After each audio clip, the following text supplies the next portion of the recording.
तलाल साहब, तवक्कात आप लोगों की बहुत ज़्यादा हैं। आप भी कह रहे थे, मरीम नवाज भी कह रही थी कि जिस तरीके से तलाल चौधरी को डिस्क्वालीफाई किया, दानियाल अजीज़ को किया, अदालत वैसे ही देखे इमरान खान का मामला। हामिद खान साहब कह रहे हैं ना हमने माफ़ी मांगी है और ना हम समझते हैं कि हमने कंटेम्प्ट की है। गैर मशरूत माफ़ी का मतलब होता है कि आपने जुर्म कबूल किया, हमने कोई नहीं कबूल किया, हमने माजरत की है और ऑफ़र की है, पेशकश की है। उसके बावजूद अदालत ने बादियों नज़र में उनकी माफ़ी कबूल कर ली है और एफिडेविट अब उन्होंने जमा कराना, जो वो कह रहे हैं हम वैसा एफिडेविट जमा कराएंगे जैसे हमारे जवाब थे और उसी की रोशनी में हमने बात की है। आप लोगों की ख्वाहिशात ही रह जानी है। दहशतगर्दी का मुकदमा भी अदालत ने खारिज किया, कंटेम्प्ट का मामला भी उनका ख़त्म हो गया, आपको उनसे मैदान में ही लड़ना पड़ेगा। बिस्मिल्लाहिर्रहमानिर्रहीम। शाहज़ेब, ये अल्लाह की कुदरत है कि हम कहा करते थे कि दोरा म्यार है, हमें सुतेला बनाकर सलूक किया गया है और कोई लाडला है। वो आहिस्ता आहिस्ता चीज़ें साबित हो रही हैं। और आज अगर शहबाज गिल की बीवी, ड्राइवर की बीवी गिरफ्तार हो, तो आज हमारी माँ बहनें जो कि काल कोठरियों में रही, मौत की चक्की में रही, उनका दर्द भी लोगों को याद आया। वो 2 दिन रिमांड पे रहा, तो हमारे 90 दिन का वो रिमांड भी लोगों को ज्यादती याद आई, नहीं तो लोग तो भूल गए थे। और हमारे साथ भी एहतसाब, मंशियात, गद्दारी, तौहीन अदालत वाले आज जो ज्यादतियाँ हुई हैं, आज कम अज़ कम आप डिस्कस तो कर रहे हैं। और हम तो बताना ये चाह रहे हैं कि हमें एक अलहदा स्टैंडर्ड से जांचा गया है। मेरा मुकदमा तो ये इस अदालत की ऑब्जर्वेशन है और मैं समझता हूँ ये मेरे लिए एक बड़ी बात है कि इस अदालत, इसी बेंच ने कहा कि तलाल और दानियाल को तो हम नोटिस भी ना करते, मगर मुझे तो सीधा सुप्रीम कोर्ट ने नोटिस कर दिया। मुझे तो पहले वार्निंग नहीं हुई थी।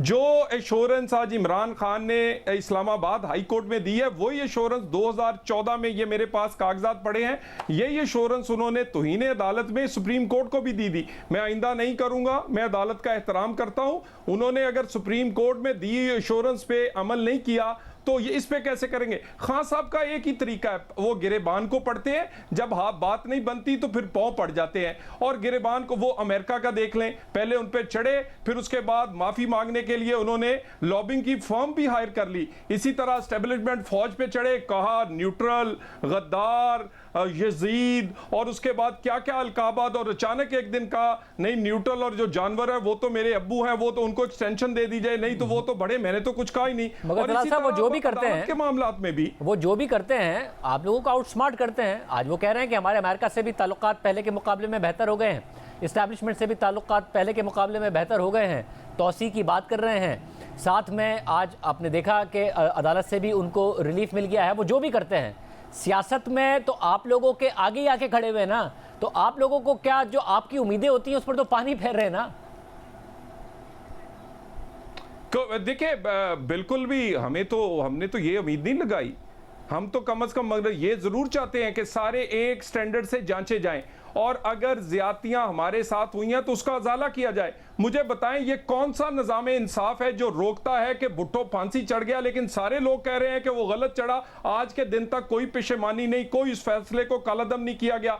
कौन सा कानून है? सब लोग कह रहे हैं कानूनदान कि नवाज शरीफ को जो ब्लैक डिक्शनरी से ब्लैक डिसीजन दिया गया, ताहयात नायल किया गया, वो गलत हुआ और उसको रिव्यू नहीं किया जा सकता। कौन कहता है कि मेरे जैसे नौजवान जिसके 5 साल कौन देगा कि भी वो एक कमतर तौहीन अदालत में आपने उसको उड़ाकर रख दिया लेकिन वो उसकी रिव्यू नहीं कर सकता। इन्हीं कामों के लिए जुडिशियल रिव्यू होता है, इसी कामों के लिए सो मोटो होता है, इसीलिए रखा गया। नहीं तो सो मोटो इसलिए नहीं रखा गया कि 2 बोतलें पकड़ी गई, किसी का घर गलत बन गया, कहीं कार एक्सीडेंट हो गया, तो सो मोटो यहां ही होता है जहां पर आप लोग और उसको ठीक किया जा सके। अब ज़रा पहले आप लोग ये मुतालबा कर रहे थे कि इमरान खान को वैसा ही ट्रीट करें जैसे हमें किया था। अब मुतालबा यहाँ तक आ गया है कि अगर इमरान खान को रिलीफ दिया है तो हमारे साथ जो माजी में गलत किया था वो रिलीफ हमें भी दें।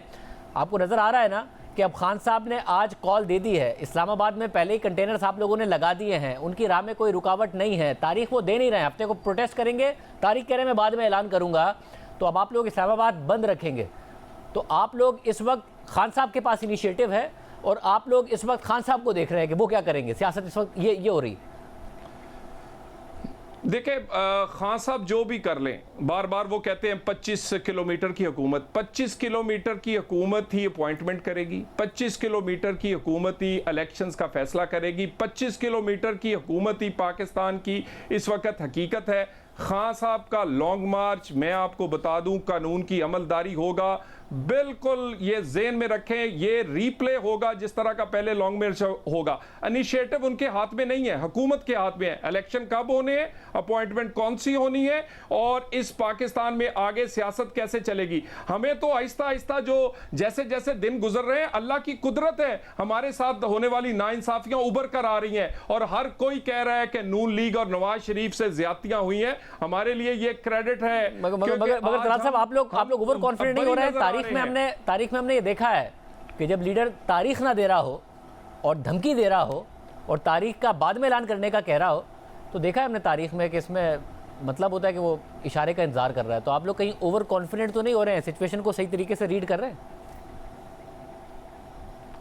देखिए, हमें अल्लाह ताला पे भी भरोसा है और अपने इत्तेहादियों पे भी, और ये बात क्लियर है, किसी धौंस, किसी ज़बरदस्ती का इलेक्शन काबिल कबूल नहीं। इलेक्शन से पहले लेवल प्लेइंग फील्ड होगी। लेवल प्लेइंग फील्ड तब होगी जब कानून का इतलाक सब पे एक जैसा होगा। ये कैसे मुमकिन है कि 62-63 लोगों के लिए और है और इमरान खान के लिए और हो। तोशा खाना में ओपन एंड शट है, foreign funding open and shut है, और इसके बाद ये केसेस और ये जो इनका हिसाब है, खान साहब हिसाब पहले देंगे, इंतखाब बाद में होगा। ये भी आप लिख कर रख लें। मगर अब मुझे ये बता दीजिए कि आप लोग फिर टेक्निकल नॉकआउट की जो आपकी उम्मीद थी वो नहीं हो पाएगी। आपका आज मुकाबला कर लें, कल मुकाबला कर लें, अगस्त में पूरा करके मुकाबला कर लें, कौन सा ऐसा केस है जिससे आपकी उम्मीद रह गई है? इलेक्शन कमीशन में फैसला महफूज हो गया है तोशा खाना का, अब क्या आप उससे अभी भी उम्मीद लगाए बैठे हैं जब वो कह रहे हैं कि हमने तो सारी के सारे हमारे पास प्रूफ मौजूद थे, एविडेंस मौजूद थी, अब क्या उम्मीद रह गई है आपको? कैसे टेक्निकल नॉकआउट है? टेक्निकल नॉकआउट नहीं है, ये मेरिट्स पे नॉकआउट है, ये मेरिट्स पे नाहिल है। तोशा खाना, लोग तो मस्जिद का अकाउंट ना जाहिर करने पर नाहिल हो गए, लोग 2 शनाख्ती कार्ड गलती से बनने पे नाहिल हो गए। पूरे का पूरा तोशा खाना जिसमें हीरे जवाहरात, घड़ियां, गुलदान, जिसमें क्या कहते हैं टी सेट, क्या क्या था, वो आपका क्या ख्याल है कि वो ऐसे ही गुजर जाएगा? और क्या फॉरेन फंडिंग आपकी भरी पड़ी हो, 5 एफिडेविट, 5 साल के एफिडेविट, एक एफिडेविट गलत हो जाए तो तायाद नाहिल होता है, 5 एफिडेविट गलत हो चुके हैं। तो ये टेक्निकल नॉट आउट नहीं है, ये बिल्कुल मेरिट्स पर नाअहल होगा। और अगर ये नाअहल कैसे मुमकिन है ना हो, वो जो इसको इमदाद हासिल थी 8-8 साल के स्टे की, वो खत्म हो चुकी है। हम ऐसा इलेक्शन नहीं होगा जिसमें सबके लिए कानून एक जैसा ना हो। लेवल प्लेइंग फील्ड के लिए एक जैसा कानून सबके लिए लगेगा। मैक्सिमम ये नहीं होगा कि आपको लेवल प्लेइंग फील्ड शायद ये मिल जाए कि नवाज शरीफ साहब वापस आ जाएं, उनके जो केसेस के मामलात हैं, अभी मरियम नवाज के केस जिस डायरेक्शन में जा रहा है उससे लग रहा है कि अदालत ने जो 4 सवालों के जवाब मांगे हैं, नज़र आ रहा था कि नैब के पास नहीं है, वो काफ़ी अरसे से अदालत उनसे बार बार ये सवाल पूछ रही है कि उसके बाद आपको शायद ये लेवल प्लेइंग तो फिर मिल जाए कि नवाज शरीफ साहब भी हो और वो भी कैंपेन कर रहे हो। ये मामला ना हो कि नवाज शरीफ साहब अगर बाहर हुए थे 2018 से पहले, तो इमरान खान भी बाहर हो अगले इलेक्शन से पहले। देखिए, एक तो नवाज शरीफ ने कब आना है इसका कोई तल्लक नहीं इमरान खान की सियासत से, और वो अपनी मर्जी इंशाल्लाह आएंगे। लेकिन एक मैं आपको बता दूं, नवाज शरीफ से होने वाली ज्यादतियां जो हैं, वो तो हो सकता है उसकी ज़ात से ज्यादतियां, मरियम नवाज से, नून लीग से, हमारे जैसे कारकुनों से, मगर पाकिस्तान से ज्यादती हुई है दोरे म्यार पे। इसी जो पॉलिटिकली डिस्टेबलाइज मुल्क हुआ है वो साकिब निसार के फैसलों से हुआ है कि उस वक्त 100 का डॉलर था, आज 250 के करीब है। उस वक्त इन्फ्लेशन 3 थी, आज 15 के करीब है। उस वक्त आप देख लें, आटा जो 35 रुपए का मिलता था 100 रुपए का, उस वक्त चीनी गुजारिश एक आखिरी लाइन कह लेने, आखिरी लाइन गुजारिश है, ये जो पॉलिटिकली डिस्टेबलाइज हुआ है ये दोरे म्यार से हुआ है, गलत फैसलों से हुआ है। जब तक ऐसे गलत फैसलों पर रिव्यू नहीं होगा, इसी तरह के पॉलिटिकली डिस्टेबलाइज मुल्क रहेगा, इकोनॉमी नहीं संभलेगी। तो याद करें उस दिन को जिस दिन साकिब निसार ने ये फैसले शुरू किए थे और इस गरीब की रोटी और पाकिस्तान डिस्टेबलाइज शुरू होना हुआ था। इमरान नवाज शरीफ का तो इतना कुछ नहीं गया जो गरीब और इस मुल्क का चला गया है।